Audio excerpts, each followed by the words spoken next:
There is a breaking development report that information and another encounter took place in Delhi's Nangloi area between the police personnel and suspected criminals. 3 of the accused sustained injuries during the exchange of fire.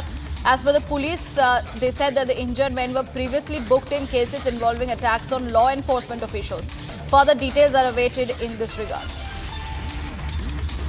Let me go back to my colleague Jatin, who is joining us live.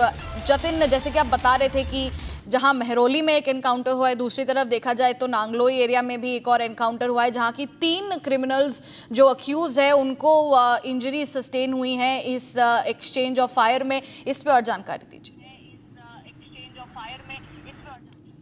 बिल्कुल, देखिए 2 encounter हुए हैं. एक मेहरौली की तस्वीर अभी मैं आपको दिखा रहा था, दूसरा आउटर दिल्ली का नांगलोई इलाका है और वहां पर भी 3 बदमाशों के पैर पे गोली लगी है और आउटर दिल्ली पुलिस ने इस एनकाउंटर को अंजाम दिया. लेकिन वो 3 बदमाश इससे पहले भी पुलिस पर फायरिंग करने के मामले में वांटेड चल रहे थे. 2 दिन पहले जब उनको पकड़ने के लिए पुलिस टीम पहुंची थी तो वो अपनी होंडा सिटी गाड़ी से पुलिस पर फायर करते हुए नजर आए थे, लेकिन किसी कारण वो भागने में कामयाब हुए. लेकिन आज देर रात यानी कि उनको फिर से इंटरसेप्ट किया गया, रोकने की कोशिश की गई. उस दौरान भी उन्होंने पुलिस पर फायर जो है वो किया है. ये एक और जो इंसिडेंट को दर्शाता है कि कैसे बदमाश इतने बेखौफ है कि वो पुलिस पर फायर करने से भी खुद को रोकते नहीं है, उनमें डर नहीं. और यही कारण है कि पुलिस ने नांगलोई इलाके में जब क्रॉस फायर किया तो उस दौरान भी तीनों ही जो बदमाश हैं उनको पकड़ लिया गया और उनके ऊपर भी कई आपराधिक मामले दर्ज है, जिसमें चोरी, आर्म्स एक्ट, डकैती, हाफ मर्डर, ये तमाम ऐसे जो मामले हैं वो उन तीनों पर दर्ज थे. लेकिन 2 दिन पहले जब उन्होंने फायरिंग की, किसी कारण वो भागने में कामयाब हुए. लेकिन आज जो देर रात बताया जा रहा है कि नांगलोई इलाके में भी उनका एनकाउंटर किया गया. तो बहुत क्लियर मैसेज दिल्ली पुलिस की तरफ से पिछले कुछ दिनों में देखा जा रहा है. और जो मैं आपको बता भी रहा था कि लगातार जो क्राइम की जो इंसिडेंट दिल्ली के अंदर बढ़ रहे हैं उसको रोकने का जो काम है, और यही कारण है कि अलग अलग जो क्रिमिनल्स हैं उनके एनकाउंटर किए जा रहे हैं, उनको पकड़ा जा रहा है, उनके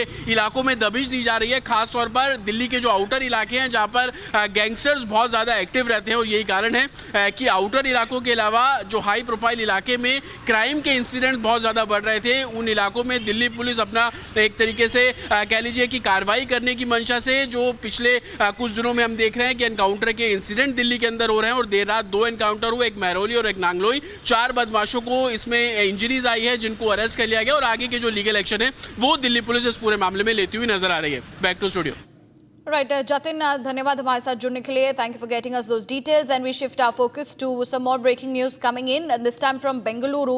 What we're given to understand that Big Boss fame and actress Divya Suresh has been booked in a hit-and-run case. A woman has suffered a leg fracture, and the actress has been accused in the hit-and-run case that left a woman seriously injured in Bengaluru. In fact, the incident took place around 1:30 a.m. on 4th of October near the MM Road in Bengaluru, when a car allegedly driven by Divya Suresh hit a bike carrying 3 people.